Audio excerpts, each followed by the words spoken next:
že minulý rok korejský make-up měl docela dost úspěch a píšete si, že chcete part 2, pojďme si ho dneska společně udělat. Mi napište do komentářů, jaký make-up byste chtěli příště, abych udělala, popřípadě pošlete nějaký inspo. K tomu, že oni nemají nějaký extrémní kontury, tak dneska budeme muset udělat úplně lehoučký make-up, takže tohle je dostačující. Teda používají jako docela dost tvářenky a já na tady tohle nejsem vůbec zvyklá. Pro ty borbolany v komentářích bych chtěla říct jasně, že nebudu vypadat jako Korejka, když logicky nemám korejský obličej. Já ani nevím, co mám od tady tohoto make-upu tak nějak jako očekávat. Jo, prostě...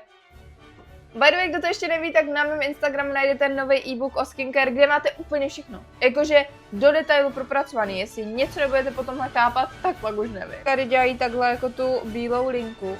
Ježiš. Tady vytvořil takový malinký pouštářek. A ne. A já si myslím, že se nám náš make-up korejský povedl. Vy mi napište do komentářů, jak se vám tenhle make-up líbí a my se vidíme u dalšího videa. Čau.